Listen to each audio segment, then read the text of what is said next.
kami akan perkenalkan anggota dari kelompok 1. Yang pertama itu ada saya sendiri, yaitu Syaira Trimelina dengan NIM 2107110255. Dan saya Kristina Noro dengan NIM 2107110256. Dan saya Faisal Khairi dengan NIM 2107110254. Nah, sebelum masuk ke inti materi, perlu kita ketahui bahwa apa itu sistem operasi. Nah, sistem operasi itu adalah sistem komputer. Sistem operasi komputer adalah perangkat lunak komputer atau software yang bertugas untuk melakukan kontrol dan manajemen perangkat keras dan juga operasi dasar sistem, termasuk menjalankan struktur aplikasi seperti program pengolah data yang bisa digunakan untuk mempermudah kegiatan manusia. Nah, sistem operasi ini dari bahasa Inggris disebut dengan operating system atau biasa kita kenal dengan OS. Nah, ada dua macam sistem operasi. Yang pertama itu ada open source, yang kedua ada closed source. Nah, open source itu adalah sistem perkembangan yang tidak dikoordinasikan oleh satu individu atau lembaga pusat, tetapi para pelaku ini bisa memanfaatkan kode sumber atau source code-nya dengan tersebar dan tersedia bebas. Kemudian apa itu closed source? Nah, closed source itu adalah sebuah program software yang kodenya tidak dibuka untuk orang yang memiliki core source ini dapat membagikan source code-nya dengan lisensi baik itu berbayar maupun tidak berbayar. Nah, salah satu contoh sistem operasi ini adalah Microsoft Windows atau biasa yang kita kenal dengan Windows. Nah, dari yang saya jelaskan tadi, yang dapat kita pelajari itu adalah yang pertama apa sih itu Microsoft, kemudian bagaimana proses perkembangan Windows, apa yang dimaksud dengan Windows, kemudian bagaimana proses perkembangan Windows, yang ketiga itu apa saja kekurangan dan kelebihan dari setiap versi Windows-nya. Yang pertama itu adalah pengertian Windows. Nah, Windows adalah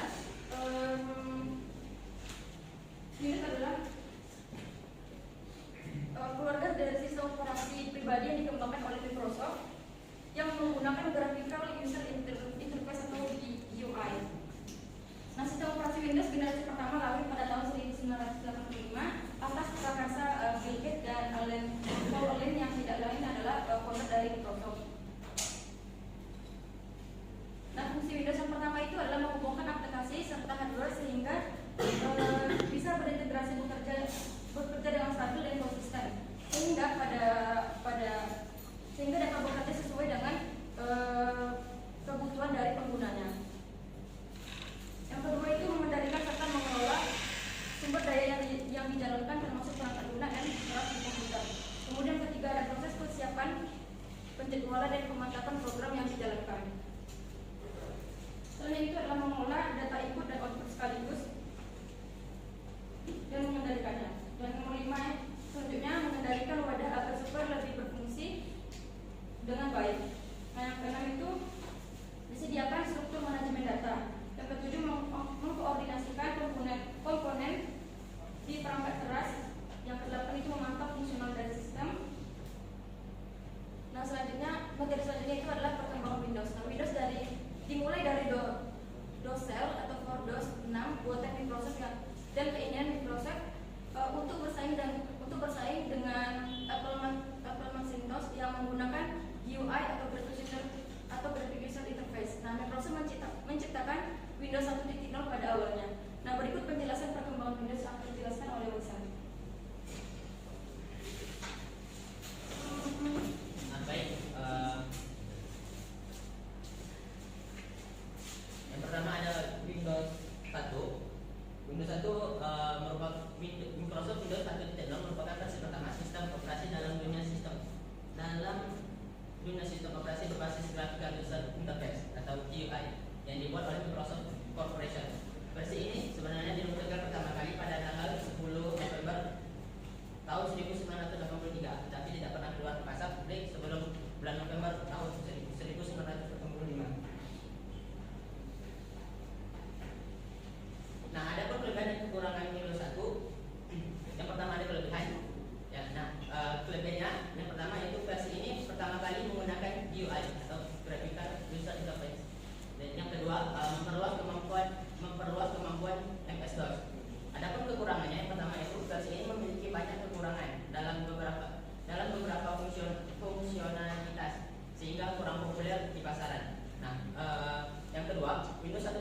juga memiliki masalah dan kelemahan yang sama yang dimiliki oleh MS-DOS. Yang ketiga, jendela-jendela di dalam Windows 1.0 hanya dapat ditampilkan di layar secara air saja, sehingga jendela tersebut tidak dapat saling menimpa satu sama lain. Yang keempat, tidak ada semacam tempat yang digunakan untuk menyimpan berkas sebelum dihapus atau recalculate. Selanjutnya Windows 2. Microsoft Windows 2 merupakan versi kedua dari sistem operasi yang dirilis pada tanggal 9 Desember tahun 1987. Windows 2 mendukung penggunaan kartu grafis dengan spesifikasi VGA atau Video Graphic Array, sehingga dapat menampilkan resolusi hingga 440 x 480 pada kedalaman warna 4 bit atau 16 warna. Selain itu, Windows 2 juga mendukung penggunaan prosesor Intel 8086. Selanjutnya ada Windows 2.1. Windows 2.1 selanjutnya merilis dua versi dari Windows, yaitu Windows per 286 2.1 dan Windows per 386 2.1. Versi 2.1 ini memiliki modus penampilan jendela secara cascade atau bertumpuk. Selain beberapa fitur sistem operasi nakal Macintosh yang ditiru oleh Windows. Adapun kelebihan dari Windows 2 yaitu yang pertama dapat menampilkan resolusi hingga 640 x 480 pada kedalaman warna 4 bit atau 16 warna. Yang kedua, Windows 2.x juga mendukung penggunaan prosesor Intel 8086. Adapun kekurangannya yang pertama itu hanya mampu mengakses memori hingga 1 MB saja. Kekurangan yang kedua, tampilannya sama seperti Windows 1.0. Windows 3. Microsoft Windows akhirnya mencapai kesuksesan yang sangat signifikan saat menginjak versi 3.0 yang dirilis pada tahun 1980. Selain menawarkan peningkatan kemampuan terhadap aplikasi Windows, Windows 3.0 juga mampu mengizinkan pengguna untuk menjalankan beberapa aplikasi MS-DOS secara serentak atau multitasking. Nah, selanjutnya Windows 3.1. Sebagai respon dari dirilisnya IBM OS per 2 versi 2.0 ke pasaran, Microsoft mengembangkan Windows 3.1 yang menawarkan beberapa peningkatan minor terhadap Windows 3.0 dan juga terdapat di dalamnya banyak sekali perbaikan terhadap bugs dan dukungan terhadap multimedia. Selanjutnya Windows 3.2. Windows 3.2 dirilis tahun 1994. Merupakan versi akhir dari versi Cina dari Windows 3.1. Nah, pembaruan ini terbatas hanya untuk versi bahasa karena hanya memperbaiki masalah yang berkaitan dengan sistem tulisan kompleks bahasa Cina.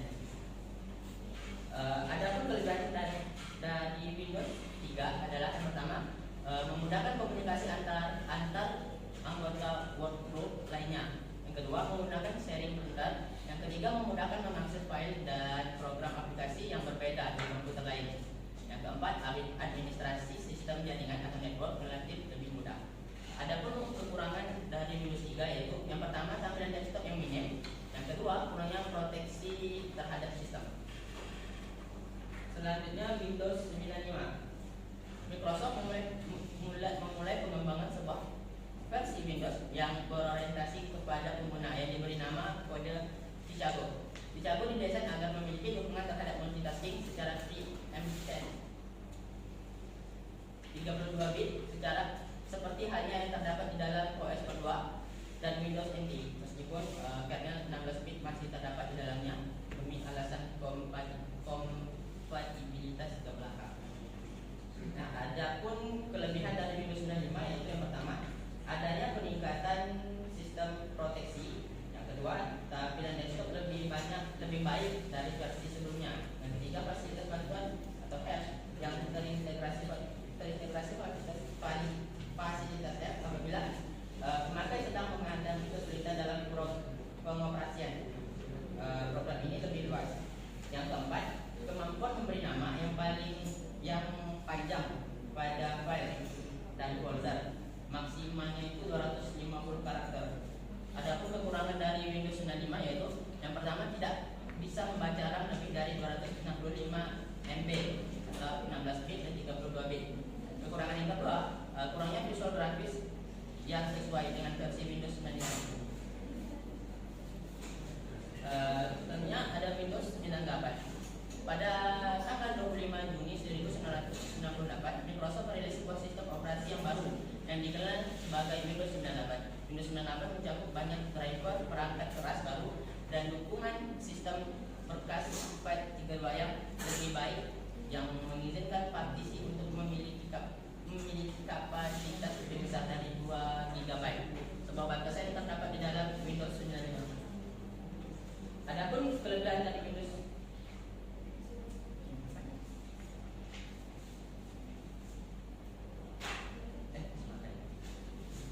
kelebihan dari Windows 98 yaitu yang pertama lebih tajam memiliki akses ke Windows Update, ekstensi berbasis web untuk Windows 98, fasilitas pemecahan masalah yang baru dan juga pilih perangkat. Adapun kelebihan yang kedua lebih menghibur, maksudnya ada Windows 98 dapat mendukung DVD dan digital audio, jadi kita dapat memutar film dan audio digital berkualitas sangat tinggi pada komputer dan didukung oleh pakai wallpaper, screen saver, icon 3D, pointer mouse yang unik. Adapun kekurangannya, yang pertama tidak ada versi 64 bit, yang kedua kemampuan multitasking yang sangat buruk, dan yang ketiga mudah crash.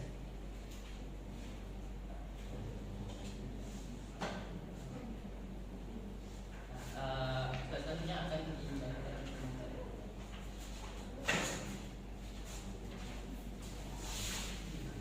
Selanjutnya itu Windows ME. Windows ME ini dirilis pada tanggal 14 September 2000. Microsoft merilis Windows ME yang terakhir versi berbasis DOS Windows.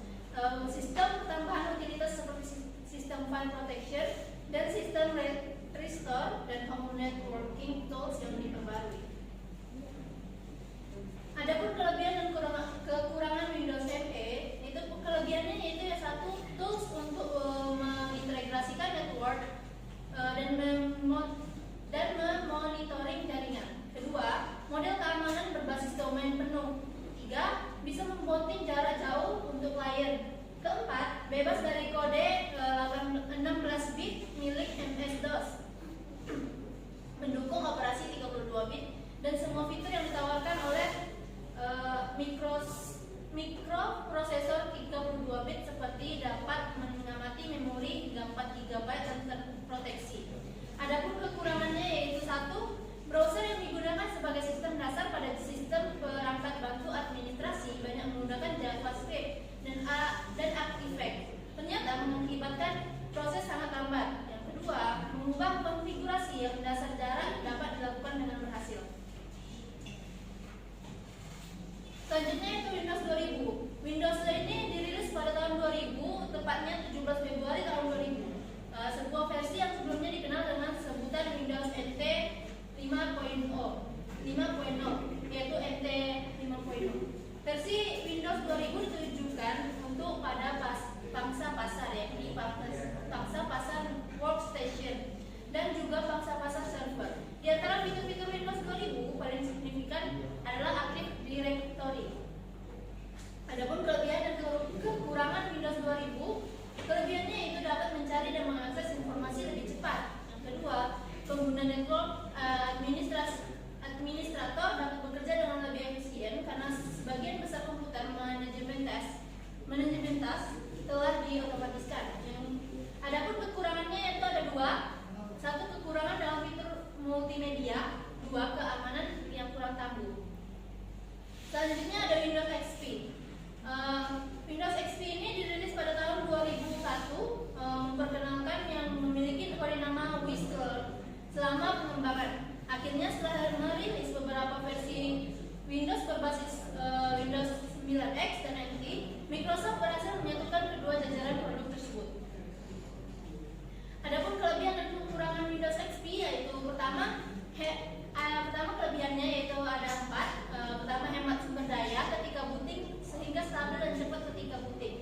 Kedua, banyak aplikasi yang mendukung Windows XP hingga kinerjanya maksimal. Yang ketiga, lebih ringan dan mudah dimengerti pengguna sehingga lebih nyaman. Keempat, bekerja otomatis serta mendukung driver yang kompatibel dengan penyedia hardware.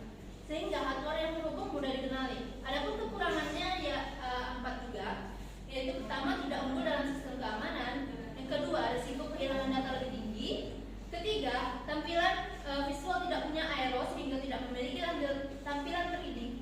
Yang keempat, banyak crash sistem dibandingkan Windows Vista. Selanjutnya, Windows 2003. Windows 2003 ini lebih tepatnya dirilis pada tanggal 24 April 2003. Microsoft meluncurkan Windows Server 2003, sebuah pembaruan dari sistem operasi Windows 2003. Operasi sistem Windows 2000 Server yang menawarkan banyak fitur-fitur keamanan yang baru, memandu Manage Your Server Wizard yang menyederhanakan peranan sebuah mesin yang menjalankannya dan juga meningkatkan kinerja. Adapun kelebihan dan kekurangan Windows 3 yaitu kelebihannya mengoperasikan mudah dilakukan, kedua fungsional dan skala likuiditas, ketiga sangat cocok untuk organisasi dan perusahaan, keempat penggunaan DHCP. Adapun kekurangannya itu Windows Server 2003 yang terasa tidak memadai di tengah kemajuan Web 2.0. Kadang jika kita tidak teliti dalam menginstal, error selalu ditemukan. Ketiga, tidak semua produk aplikasi bisa berjalan di atasnya. Keempat, persyaratan hardware yang sangat tinggi. Selanjutnya ada Windows Vista. Windows Vista ini dirilis pada tanggal 30 November 2006. Bagi kalangan bisnis sementara, untuk kalangan pengguna rumahan dirilis pada tanggal 30 Januari 2007. Windows Vista memang direncanakan agar memiliki keamanan yang lebih tangguh dibandingkan dengan versi-versi sebelumnya, dengan memperkenalkan sebuah modus penggunaan yang terbatas sehingga disebut sebagai user account control. Adapun kelebihan dan kekurangan dari Windows Vista yaitu kelebihannya firmware yang terintegrasi sudah otomatis diaktifkan, lebih aman karena memakai konsep STL, risiko kehilangan data yang lebih rendah, bisa menginskripsikan partisi serta drive lain, serta bisa dikunci memakai modul TPM. Kelima, memiliki tanda tangan digital untuk menambah keamanan akses jarak jauh. Adapun kekurangannya yaitu ada 4. Pertama, kinerja lambat sebab kode sumber yang terlalu besar. Kedua, ukuran kode sumber besar sehingga butuh ruang di PC yang lebih banyak. Ketiga, layar kurang baik sebab ada beberapa perubahan pada tampilannya. Keempat, driver yang minimal. Selanjutnya ada Windows 2008. Windows 2008 ini dirilis pada tanggal 27 Februari 2008. Pada saat pengembangannya, Windows Server memiliki kode nama Windows Server Codename Longhorn. Windows 2008 merupakan pengembangan dari Windows Server 2003. Dalam Windows Server 2008 mempunyai sistem keamanan yang lebih tangguh dibandingkan Windows 2003. Kelebihan dan kekurangan Windows 2008 ini yaitu kelebihannya Windows Server 2008 dapat beroperasi tanpa Graphical User Interface atau GUI yang adanya teknologi PowerShell. Pengguna dapat memilih fungsi yang dibutuhkan saja atau menambah fungsi lainnya tanpa melakukan instalasi ulang. Kemampuan virtualisasi bahkan embedded atau menyatu dengan Windows Server 2008. Adapun kekurangannya itu Windows yang tersedia banyak menjalankan JavaScript dan ActiveX yang membuat proses menjadi lebih lambat. Kedua, mengubah konfigurasi yang mendasar jarak dapat dilakukan dengan berhasil. Ketiga, dokumentasi online yang praktis tidak diperlukan ketika sistem keamanan tinggi ActiveX telah dipilih menyebabkan strategi keamanan yang kurang baik pada IIS. Selanjutnya yaitu Windows 7 dirilis pada tahun 2009, lebih tepatnya 22 Oktober 2009. Ini memiliki keamanan dan fitur baru, di antaranya Jambless, taskbar yang membuka program dengan tampilan kecil, Windows penyedia player 12, Internet Explorer 8, dan beberapa fitur yang unik yaitu sidebar yang mengganti nama menjadi gadget dan bebas ditaruh di kemana-mana pada desktop. Adapun kelebihan dan kekurangan Windows yaitu kelebihannya bisa diakses seluruh program dengan cepat, kompatibilitas yang baik, serta berbagi file serta printer dengan banyak PC. PC terlindungi karena gangguan lebih sedikit, multitasking sehingga lebih mudah. Adapun kekurangannya itu ada beberapa aplikasi yang tidak bisa berjalan di Windows 7. Terdapat bug pada Windows Player 12. Terdapat hardware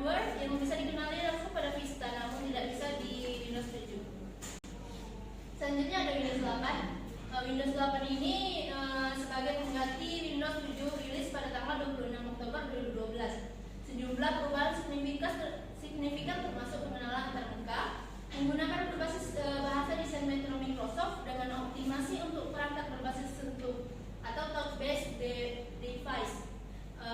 Windows 8 telah dikenakan beberapa kritik dari pengguna seperti penghapusan stand menu. Adapun kelebihan dan kekurangan Windows 8 yaitu sudah didukung dengan layar sentuh sehingga lebih mudah digunakan. Kedua, sudah difasilitasi dengan pencarian file dan di fungsi pencarian pada menu. Ketiga, pembaruan komponen GPU tidak diperlukan. Kekurangannya yaitu jika banyak aplikasi komputer, maka layar akan kelebihan lebar, sulit untuk berpindah aplikasi, konten flash tidak bisa dijalankan di tablet. Selanjutnya itu Windows 10 dirilis pada tanggal 29 Juli 2015 melakukan perubahan guna menutupi kekurangan dalam user interface yang pertama kali diperkenalkan pada Windows 8. Perubahan tersebut meliputi kembalinya start menu, sistem virtual desktop dan kemampuan untuk menjalankan aplikasi Windows Store dalam jendela Windows pada desktop, tidak pada full screen mode lagi.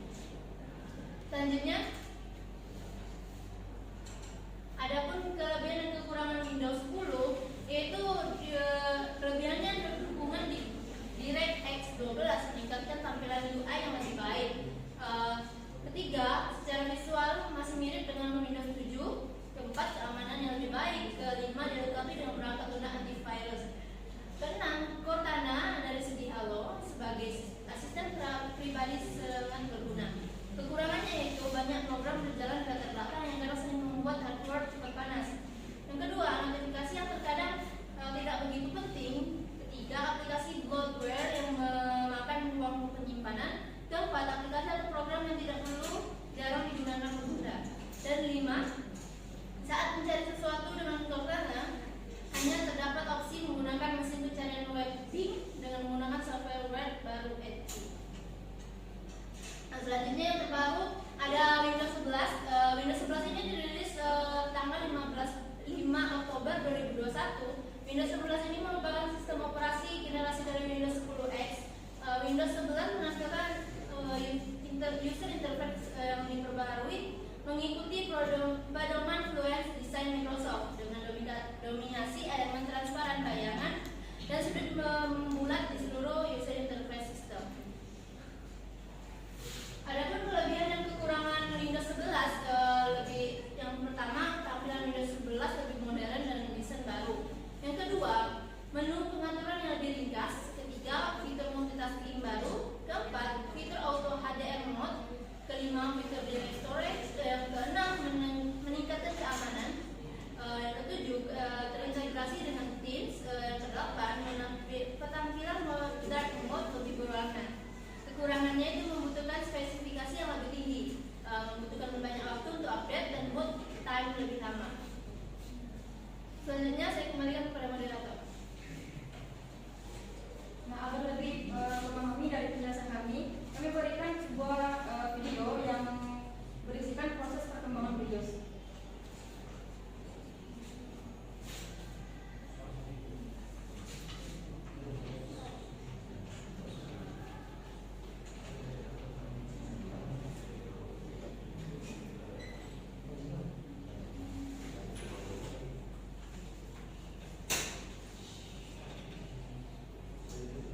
Bisa.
saudara Acak aja.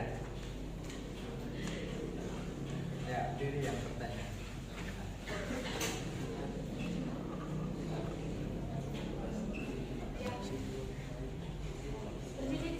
Situ aja.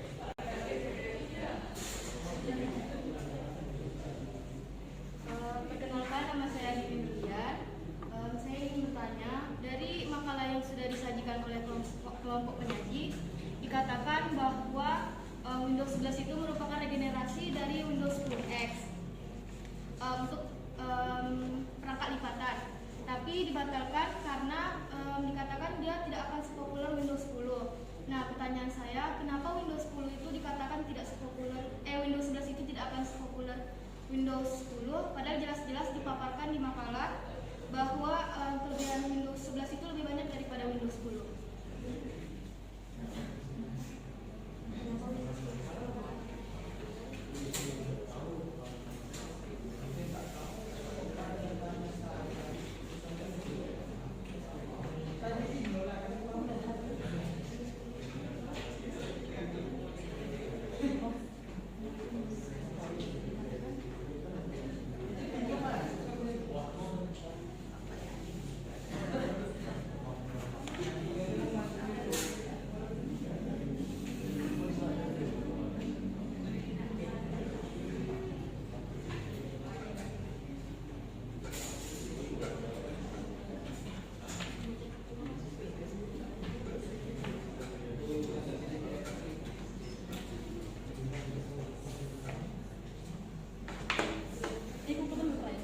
Ya, 3.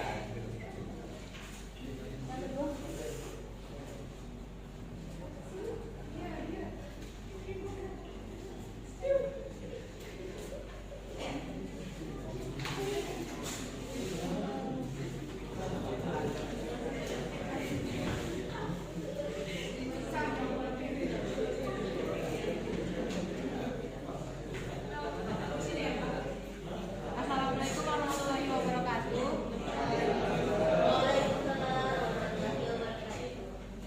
Saya akan bertanya kepada kelompok presenter. Nah, jadi dijelaskan tadi di fungsi Windows menyediakan struktur manajemen data. Nah, mungkin kepada kelompok penyaji bagaimana gambaran atau bentuk dari struktur manajemen data tersebut yang disediakan dalam fungsi Windows?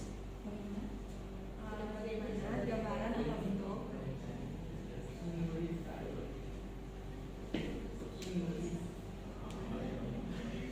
Dari struktur manajemen.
Nah, jadi pertanyaan pertama itu ada dari Dini Berlian. Pertanyaannya itu adalah kenapa Windows 11 itu dikatakan tidak sekuler Windows 10. Yang kedua, pertanyaan dari Desi Mayasari, yaitu pertanyaannya bagaimana gambaran atau bentuk dari struktur manajemen data yang disediakan dalam fungsi Windows tersebut.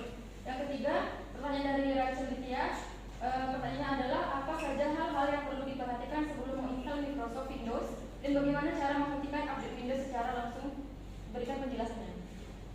Oke ya, jadi kita berikan waktu kepada presenter dan penyanyi untuk menjawabnya. Yang lain juga persiapkan jawabannya. Ya.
Menjawab pertanyaan dari Dini Berlian, kenapa Windows 11 itu dikatakan tidak sepopuler Windows 10? Karena Windows 11 ini juga memiliki banyak sekali kekurangan, yaitu bootnya lebih lama dibandingkan dengan Windows 10.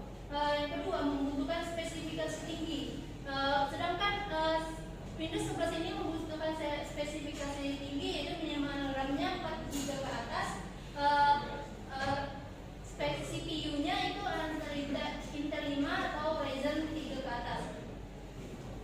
Ada juga untuk update di Windows 11 ini lebih lama dibandingkan dengan Windows 10. Juga penghapusan aplikasi pada Windows 11 ini lebih rumit dibandingkan Windows 10.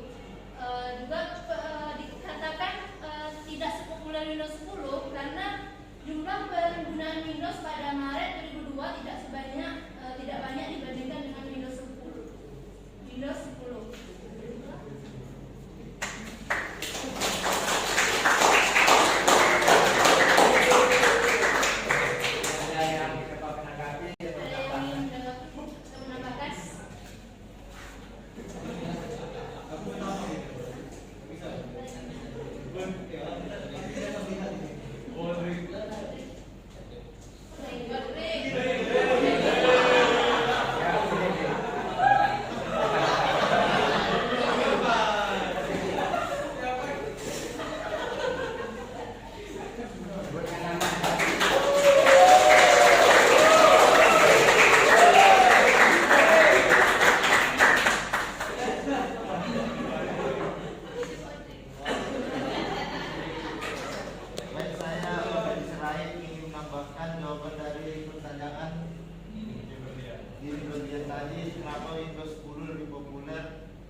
Menggunakan fitur-fiturnya masih ragu karena masih nyaman dengan Windows 10. Kemudian banyak juga masih aplikasi dan game yang belum didukung oleh Windows 11 sehingga banyak pengguna yang masih menggunakan Windows 10. Itu saja yang bisa saya tambahkan.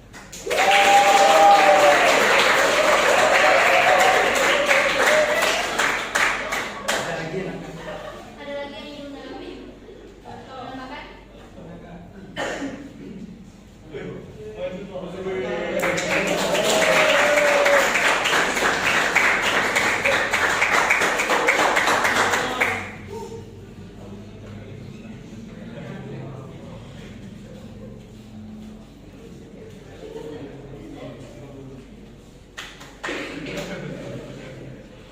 saya Randy Marwanto ingin menambahkan kenapa Windows 11 itu dikatakan Windows 10 karena memang Windows 11 ini sudah banyak mengupgrade dari Windows 10, cuman ada beberapa masalah yang dibilang cukup serius.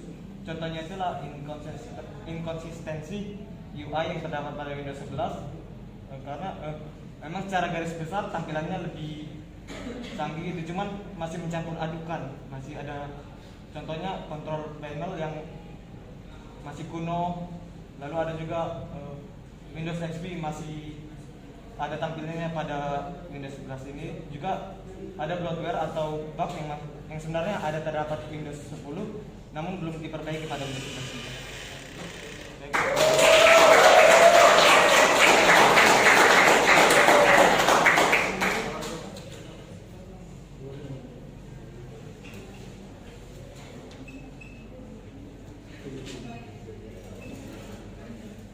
Oke, mungkin satu lagi tanggapan. Ada lagi yang ingin menambahkan?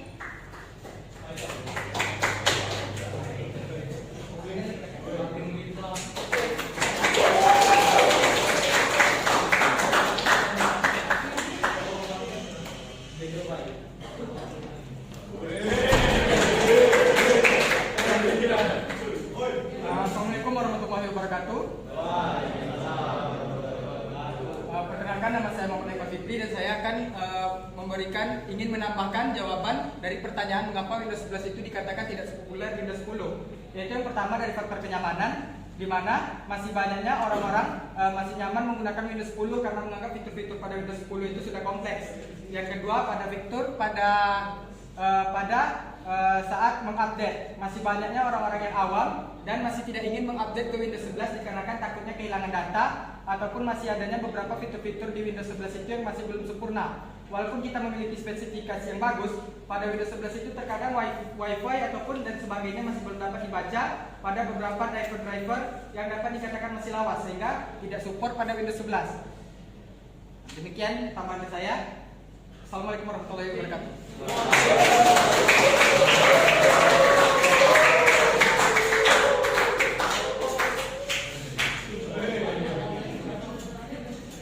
Nah, jadi Dede ya, ini berkaitan dengan Windows 10 dan Windows 11 ya. Nah, tentunya kalau secara teknologi ya, seharusnya semakin tinggi versi Windowsnya kan semakin canggih ya. Tadi adik-adik sudah melihat dari permulaan Windows itu muncul Windows berapa? 31 ya. Nah, jadi kalau kita melihat perkembangannya Windows itu kan selalu berkembang. Windows 31, terus Windows berapa lagi ya? Windows 95, XP, Vista dan lain sebagainya itu ya. Windows 2000, Windows NT ya. Bahkan paling last ya yang latest sekarang kan yang versi 11 ya. Nah, adik-adik sekarang ini berapa versi Windows saja yang pernah adik-adik gunakan? 3 dan 5 ya. Mungkin ada juga yang baru sekali menggunakannya langsung beli Windows 11 atau Windows 10 ya. Nah, jadi bagi orang-orang yang pernah menggunakan Windows ini dari masa ke masa ya, mereka akan merasakan masing-masing versi itu ada perubahan ya. Di samping ada kelebihannya tentu ada kekurangannya ya. Nah, jadi tadi kalau kita melihat tampilan tadi ya, sejarahnya Windows tadi, bahkan Windows di awal itu dia tidak bisa untuk memproses video ya, atau yang mengandung grafik ya. Misalnya tidak bisa menjalankan film ya, tidak bisa memutar MP3 dan lain sebagainya. Nah, tapi pada saat kita menggunakan Windows versi tinggi ya, apakah Windows versi 7 ya, Windows 8, Windows 10, Windows 11 ya, kelemahan-kelemahan tadi itu seperti tidak ada ya. Jadi semuanya sudah kompatibel ya, sudah didukung semua driver-drivernya. Kalau dulu pada saat kita menginstal Windows 95 misalnya ya, terus kita kalau pada saat Windows 95 atau Windows 97 saya ingatnya kamera digital ya. Kamera digital itu sekarang berapa megapiksel yang paling canggih? Sudah ada yang ratusan megapiksel ya. Nah, bahkan dulu pada zamannya itu saya pernah pertama sekali pocket kamera ya, digital kamera itu resolusinya berapa ya? 480 berapa ya? 480 kali 640 kalau nggak salah ya resolusinya. Tidak sampai 1 megapiksel. Dan hasil JPEG-nya sampai sekarang saya masih punya, masih simpan ya. Karena semua dokumentasi itu saya simpan di CD ya, saya simpan di hard disk. Kalau komputer ini sudah hang, tidak jalan lagi, tapi ada duplikatnya. Jadi kalau kita melihat foto-foto kita itu apa ya, tidak senyaman kita melihat hasil jepretan kamera handphone kita ya, tajam ya, resolusinya tinggi. Kalau kamera-kamera yang 1 megapiksel ke bawah itu kita harus mengambilnya dengan kondisi steady state ya, artinya tangan kita tidak bergerak sedikit pun. Karena bergerak sedikit saja itu gambar kita, foto kita hasilnya jadi blur ya. Nah, apalagi kalau kita memoto image dalam keadaan kondisi gelap ya. Jadi kalau kita foto gelapnya gelap belita, hasilnya gelap belita juga. Nah, tapi kalau kamera sekarang canggih ya, ada night vision ya. Jadi ada foto malam. Jadi saya nggak tahu juga, saya tertarik beli Oppo ini kemarin karena ada fasilitas itu ya. Jadi segelap apapun kondisi di ruangan ini ya, misalnya lampu sini mati ya, gelap ya, terus ada objek mau kita foto, kita tinggal arahkan saja ya. Nah, dia akan menampilkan objek itu dengan kondisi yang bercahaya pada saat dijepret. Nah, jadi itu saja saya tertarik. Saya nggak tahu ini, mungkin produk Oppo ini dari Jawa nih kan ya, bahasa Jawa itu ya. Iya kan, Oppo kan. Nah, kalau dulu zaman dulu kita kan taunya handphone ini kan mereknya Nokia ya. Yang lain kita nggak kenal dulu ya. Tidak ada Samsung, tidak ada Huawei, tidak ada Xiaomi ya. Tidak ada semuanya itu. Yang ada hanya Nokia ya. Nokia itu apa ya? Handphonenya 1 kali saja kita cas, itu baterainya bisa tahan seminggu loh. Saya yakin dan percaya tidak ada handphone sampai sekarang yang bisa menandingi baterainya Nokia dulu ya. Jadi adik-adik misalnya kan ada Nokia pisang ya, mungkin kalau adik-adik mungkin belum tahu sejarahnya ya. Nokia pisang kayak pisang ya, kayak pisang lengkung gitu, ukurannya besar ya, besar ini ya. Ini kalau dilempar anjing mungkin mati anjingnya itu ya. Nah, jadi kita ngecasnya cukup sekali saja ya, sekali cas tahan seminggu. Nah, itu kehebatan teknologi yang dulu ya. Nah, kalau sekarang handphone Android kita ya, mungkin kita dalam 1 hari harus ngecasnya 2-3 kali sehari kan ya. Nah, makanya sekarang muncul teknologi power bank ya. Karena kan kita tidak selalu berada di sumber listrik kan. Nah, jadi begitu ya. Teknologi itu pasti dia akan terus meningkat mengatasi permasalahan yang ada pada versi-versi sebelumnya. Karena laptop saya baru Windows 10, jadi saya tidak kenal Windows 11, jadi saya belum bisa membandingkannya ya. Tapi secara feeling ya, tadilah dari sebanyak generasi Windows ya, dari segi tampilan ya, ini Windows yang bukan yang high end ya, bukan Windows 7, 8, 9, 10 itu ya, Windows Vista ke bawah itu ya. Tampilan yang paling canggih adalah Windows Vista ya. Dari sekian banyak Windows MI tadi ya, Millennium Edition ya, FE itu Millennium Edition ya, keluar tahun 2000. Terus ada Windows 2003, Windows NT, Windows 2000 ya, Windows XP, Windows 95, Windows 31 dan lain sebagainya itu. Tampilan yang paling bagus adalah Windows XP ya. Jadi saya masih ingat itu ya, waktu saya baru S2, siapa saja yang punya Windows XP di komputer atau laptopnya itu sangat keren sekali ya, karena biasa dipakai untuk orang-orang bisnis ya. Jadi tampilnya sangat luar biasa ya. Tapi kalau kita bandingkan dengan tampilan Windows 7, Windows 10 ini ya nggak ada artinya ya, karena kita sudah melihat yang bagus dulu ya. Nah kalau dulu kita melihat yang tidak bagus sampai yang menjadi bagus ya. Nah kelebihannya tampilannya bagus ya, kita bandingkan dengan versi sebelumnya. Yang kedua, kekurangannya ya seperti itu tadi ya, dia perlu requirement hardware-nya tinggi ya, RAM-nya minimal 4 GB, 4 apa 2 ya kalau Windows Vista ya.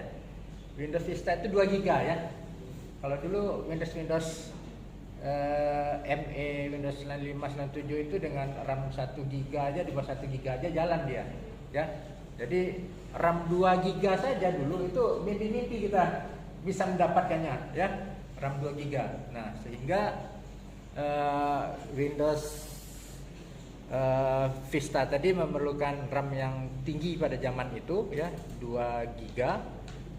Terus prosesornya juga cukup tinggi ya.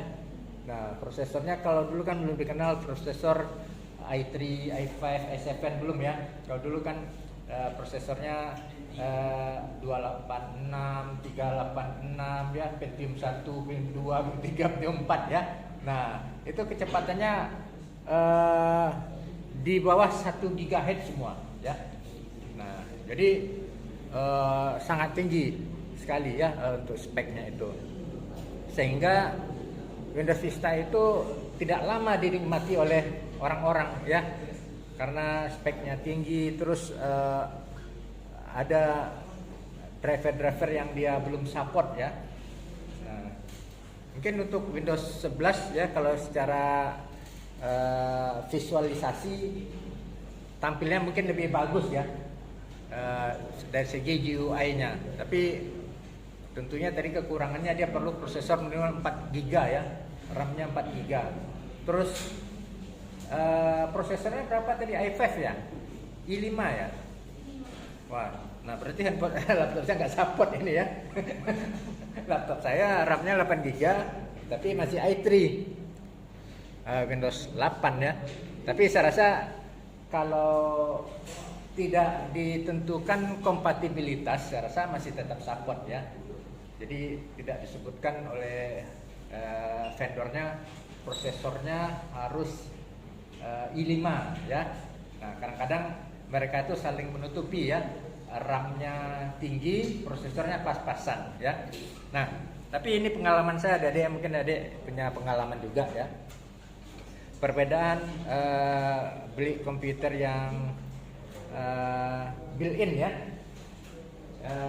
dengan produk-produk banyak sekarang ya, ada apalagi produk dari Cina ya. Semua mereknya merek terkenal tapi assembly-nya dari Cina ya.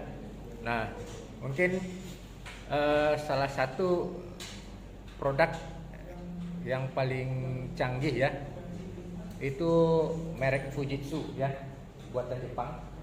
Kalau ada melihat iklannya, Fujitsu itu ditumpuk sampai berapa ratus pun laptop di atasnya, dia masih tahan ya, masih kuat. Terus di videonya itu juga diambil palu ya, dipukul casingnya itu tidak mempan ya, tidak apa-apa. Nah itu Fujitsu produk Jepang ya. Nah memang harganya memang lumayan ya. Nah satu hal pengalaman saya adalah ya, kan banyak kalau dulu itu yang populer itu desktop ya, sebelum laptop ini lebih booming ya pemakaiannya. Jadi desktop itu kan ada yang satu merek ya, misalnya kita beli merek IBM ya. Jadi merek IBM, monitornya IBM, keyboardnya IBM, mouse-nya IBM, kita buka RAM-nya di dalam IBM ya, kita lihat semua perangkat-perangkatnya IBM ya. Nah terus ada juga satu unit komputer itu campur aduk ya, di RAM-nya mereknya Kingston ya, terus prosesornya mereknya apa, perangkat-perangkat driver yang lain, merek yang lain. Nah, ternyata walaupun mereka sama-sama speknya ya, misalnya RAM-nya sama-sama 4 GB ya, prosesornya sama-sama i3 misalnya, tapi kemampuannya yang build up itu tadi, yang built in ya, yang satu merek itu semua itu kemampuannya lebih tinggi daripada yang komponen-komponen yang campur adukan tadi ya. Nah, jadi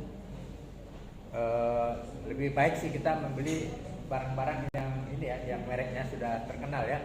Kalau dulu komputer itu yang terkenal kan IBM ya, IBM. Bahkan sampai sekarang IBM itu masih ada ya, IBM ThinkPad ya. Nah, mungkin ada pernah dengar IBM ThinkPad, di tengah-tengah keyboardnya itu ada tombol berwarna merah ya, pinballnya. Nah, jadi pinball itu mungkin adik-adik pernah sempat memakai handphone BlackBerry kan ya. Nah, kan ada trackball ya. Nah, BlackBerry yang canggih itu kan ada trackball di tengahnya ya. Mouse-nya, kursornya bisa berputar 360 derajat. Nah, di IBM ThinkPad dia juga punya seperti itu ya. IBM ThinkPad dia ada di tengah-tengah keyboardnya berwarna merah. Nah, itu salah satu ciri khas produk IBM ya. Nah, jadi itu untuk pertanyaan pertama ya. Sekarang mungkin untuk pertanyaan kedua ya, silakan kalau sudah ada.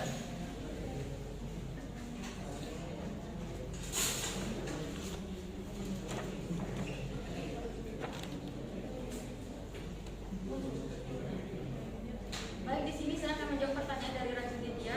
Pertanyaan adalah apa saja hal-hal yang perlu diperhatikan sebelum menyusun Windows.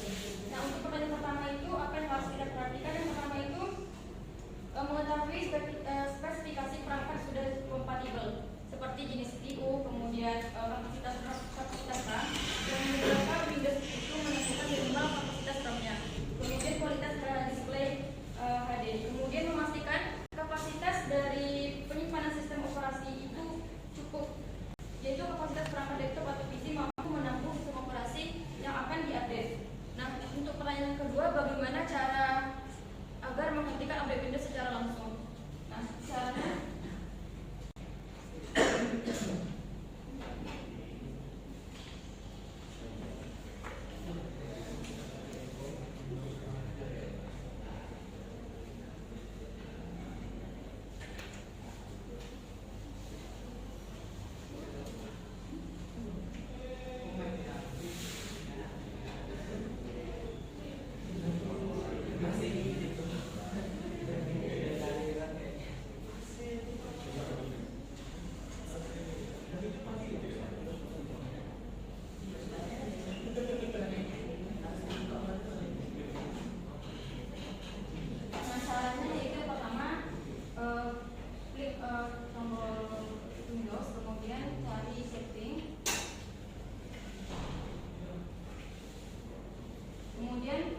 klik Windows Update.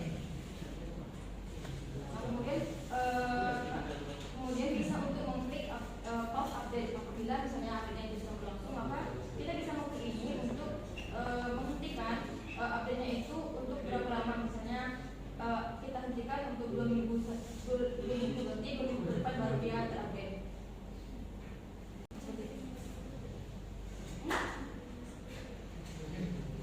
Nah, ini merupakan cara menginstal Windows untuk Windows 11.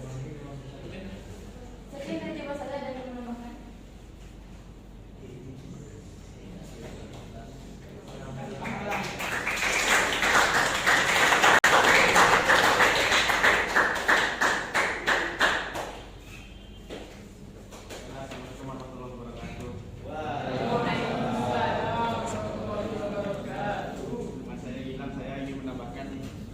Jawaban dari Raditya, yaitu apa saja hal yang perlu diperhatikan sebelum melakukan Microsoft. Pertama, kita dapat melihat fitur-fitur yang didapatkan oleh Windows tersebut, dan takutnya ada aplikasi yang tidak disupport seperti jawaban nomor 1 tadi. Nanti pas sudah diaplikasikan, nanti ada juga aplikasi yang tidak bisa dijalankan, takutnya gitu. Yang kedua, jangan lupa untuk backup data. Nanti misalnya kan update tuh, takutnya takutnya ada data yang hilang. Cuma itu aja.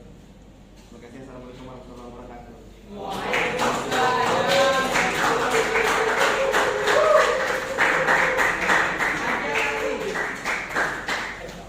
Ada lagi?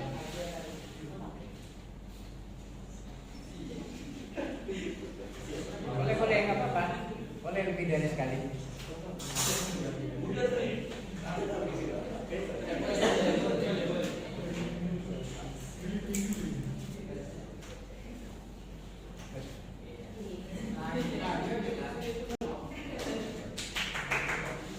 Saya di sisi lain ingin menambahkan jawaban yang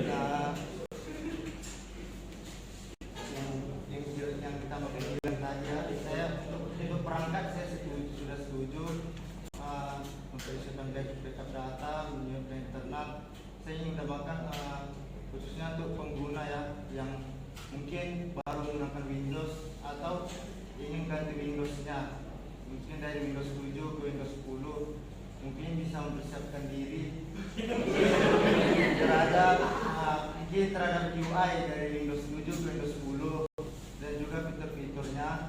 Contohnya saja kan di Windows 7 ada game kayak solitaire apa gitu kan, di Windows 10 nggak ada. Mungkin bagi pengguna mungkin kurang, jadi merasa kurang gitu mungkin saat menggunakan Windows 10 gitu. Jadi intinya persiapkan diri terhadap yang mungkin menyesuaikan diri terhadap perubahan fitur, perubahan UI dan lain-lain. Itu dari saya. Terima kasih.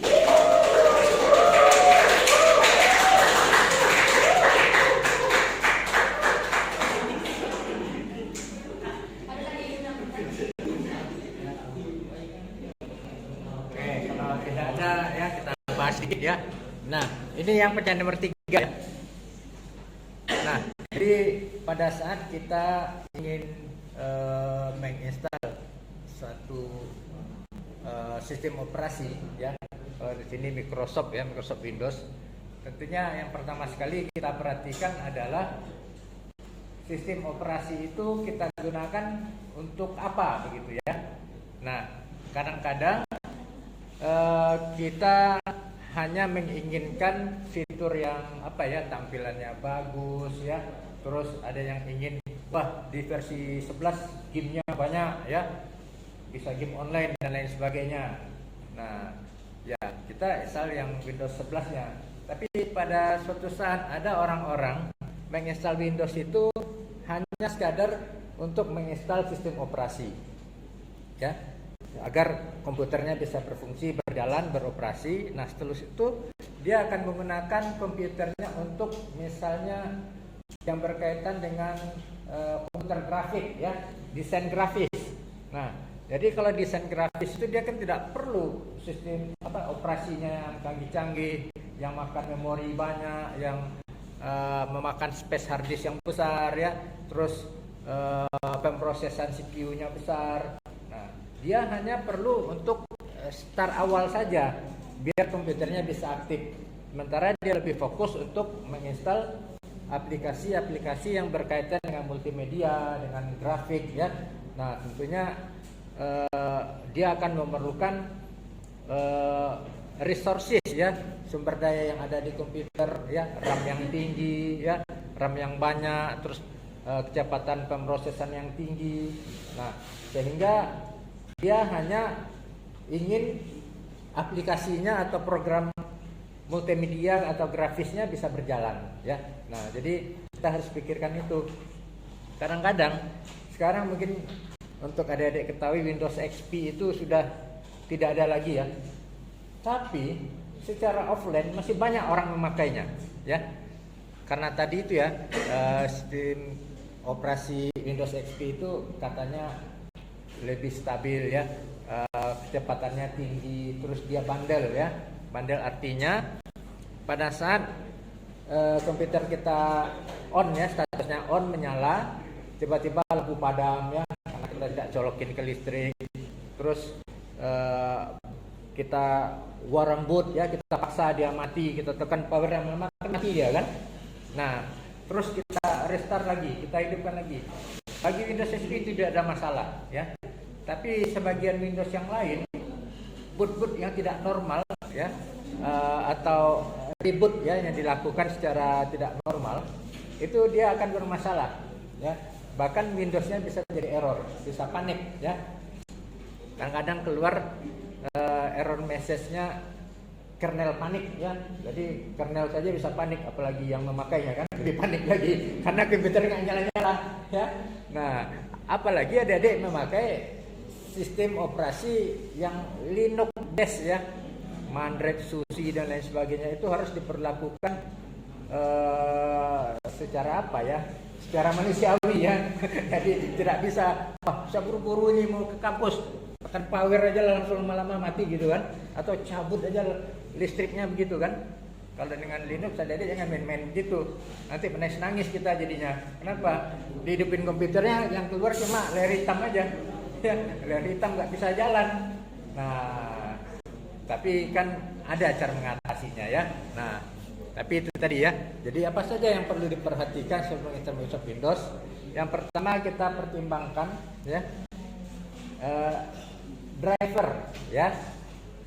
Tapi untuk versi-versi Windows yang sekarang ya, mungkin versi Windows 10, 11 itu driver semua perangkat device sudah embedded, sudah ada di dalam ya. Mungkin driver khusus saja yang tidak ada.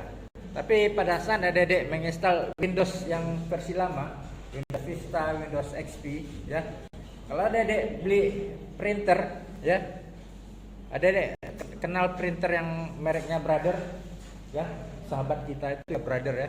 Nah, itu di Windows 95 itu kalau adik-adik colokin dia tidak detect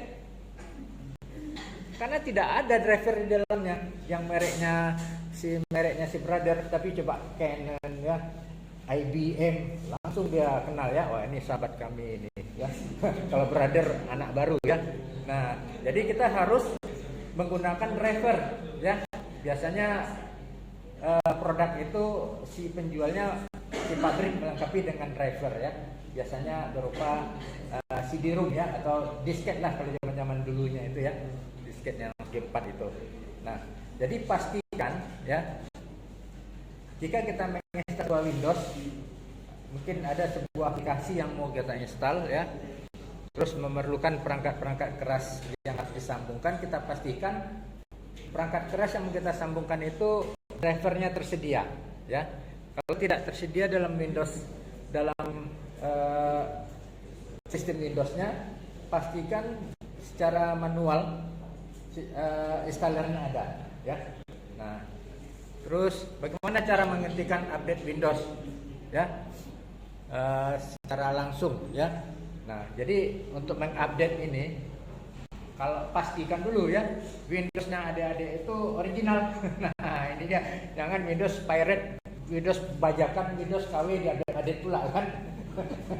Karena kalau Windows yang bajakan, KW-KW-an itu pas diupdate ketahuan sama Microsoftnya, serial numbernya berbeda ya ini. Bahkan terkadang si Microsoftnya yang si penjualnya melakukan counter attack ya, serangan balik. Bisa jadi nanti Windowsnya adik-adik tidak bisa dioperasionalkan, atau blue screen ya, atau blank screen ya, dan lain sebagainya.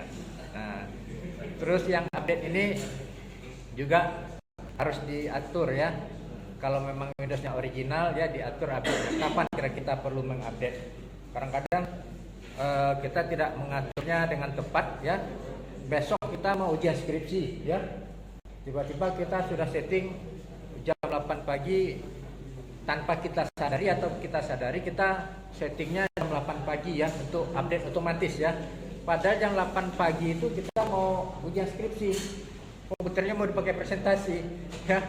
Nah, kan otomatis dia jam 8 itu dia update, akhirnya kan nggak bisa dipakai komputernya ya. Nah, jadi harus dipertimbangkan yang begitu juga. Oke, saya rasa mungkin tinggal satu pertanyaan lagi.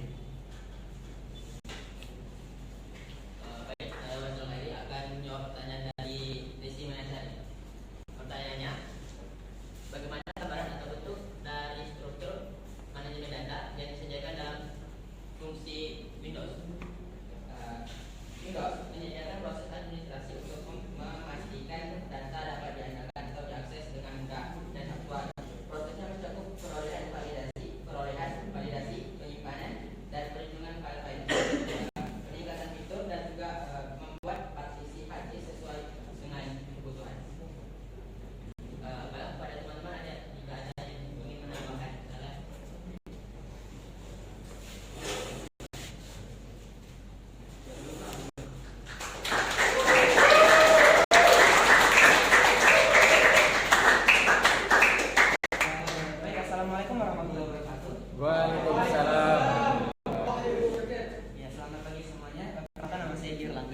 Jadi pada kali ini saya akan membantu teman-teman presenter untuk menjawab pertanyaan dari Desi Mayasari, yaitu pertanyaannya adalah bagaimana gambaran atau bentuk dari struktur manajemen data yang disediakan dalam fungsi Windows tersebut. Tadi saya telah menyebutkan beberapa di antaranya itu kayak partisi harddisk ya. Kayak kalian tahu kan di sekarang itu Windows ada yang data C tadi. Nah itu partisi salah satunya bentuk dari manajemen data. Nah, selain itu sebenarnya manajemen data ini ada banyak sekali jenisnya. Mulai dari manajemen RAM pun termasuk manajemen data. Cuman yang lebih ditekankan di sini adalah manajemen data yaitu data storage. Nah jadi di Windows pada era-era sebelum Windows 2000 itu belum ada yang namanya pemilihan kayak data overwrite. Jadi misalnya kan kalian masukin data yang sama tuh. Kenapa dibilangnya tadi ada resiko data hilang? Karena manajemen data waktu itu belum bagus. Jadi kalian masukin data yang namanya sama, padahal kali itu beda, dia anggapnya itu sama. Jadi data yang lama itu bakal hilang. Nah kalau zaman sekarang kan udah ada tuh yang namanya kayak ditanya itu kan pas kalian masukin data yang duplikat itu, weh ini udah ada nih data yang sebelumnya namanya ini juga, apa mau ditimpa atau mau dikasih nama yang baru gitu kan. Jadi sekarang udah bisa yang namanya gimana menanggulangi hal-hal seperti di kejadian-kejadian di Windows yang lama. Terus juga di bentuk atau gambaran struktur manajemen yang disediakan dalam fungsi Windows itu selain partisi, selain juga tadi ada copy, yaitu paste, yaitu juga ada juga tadi data yang duplikat. Windows itu juga menyediakan berbagai macam tipe manajemen data, yaitu berupa manajemen data itu misalnya kalian ada data tipe kompresi gitu. Jadi misalnya kan pada zaman dulu tuh Windows nggak kenal yang namanya kompresi. Jadi data kalian yang kalian masukkan ke dalam Windows itu bakal disimpan ya sedemikian itu aja.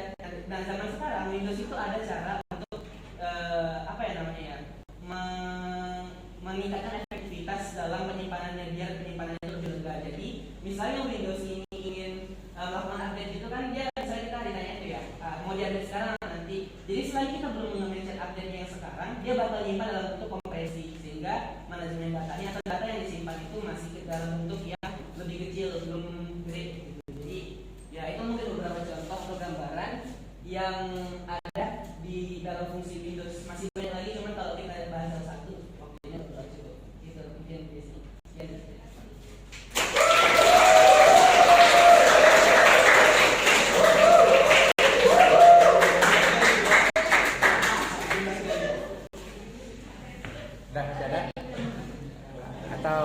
Saya gabung aja lagi ya.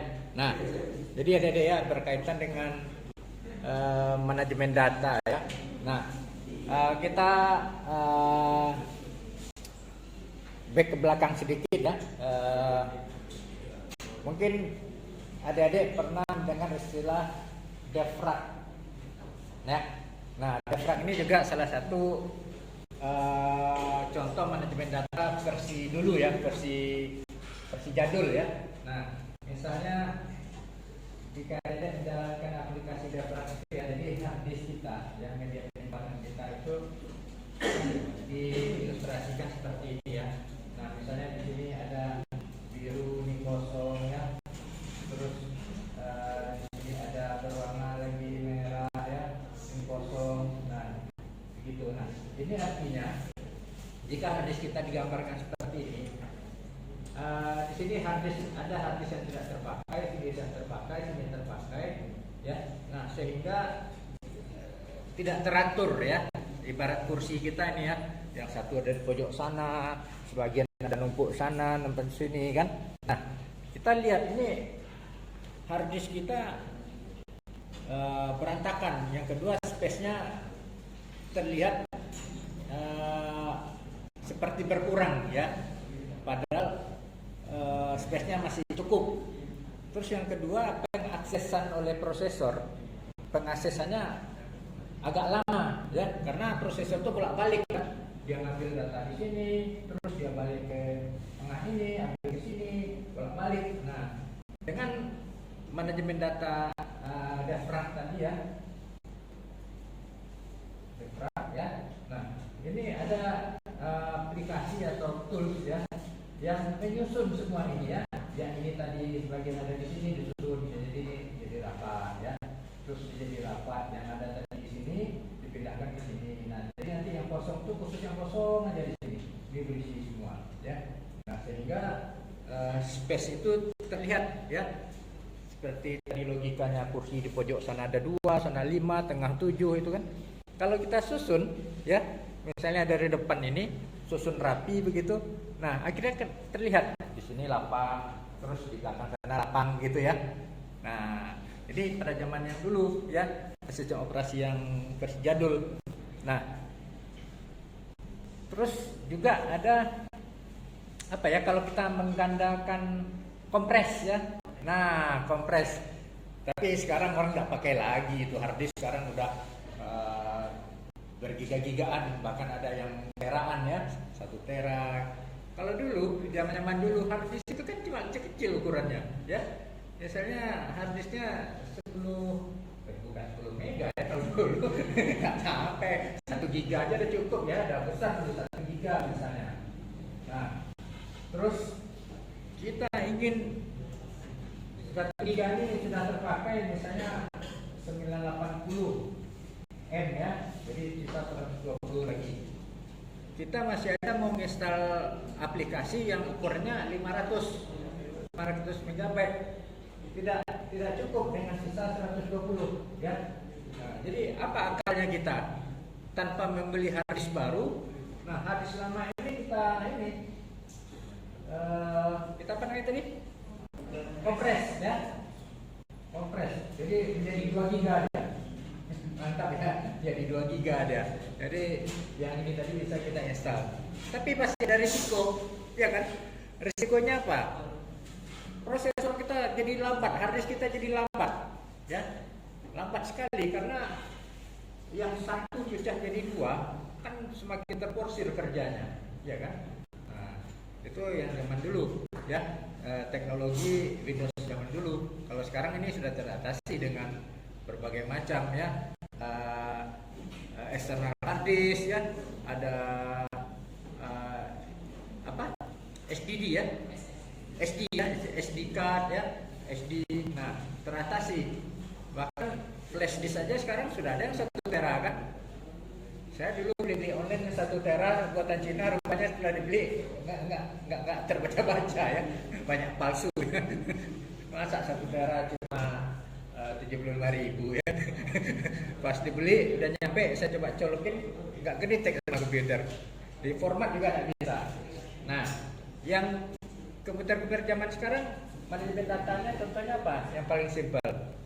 Seperti yang disebutkan siapa? Si Egi tadi ya. Misalnya kita mengcopy file ya. Nah, file itu telah ada misalnya, jadi kita lupa atau kita mendownload ya. Mendownload attachment file. Padahal kita tidak ingat sebulan lalu kita sudah download ya.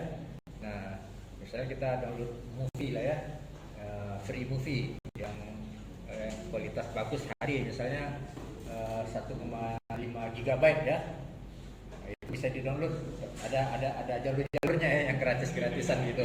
Nah, terus suatu saat kita ingat, wah saya mau download inilah. Nah, ternyata dulu sudah kita download. Jadi dia pada saat download dia akan bertanya pada saat menyimpan, karena file ini sudah ada sebelumnya, apakah mau ditimpa, overwrite atau diganti namanya ya. Nah, bahkan yang lebih canggih sekarang itu bisa untuk menemukan file duplikat, file ganda, ya kan?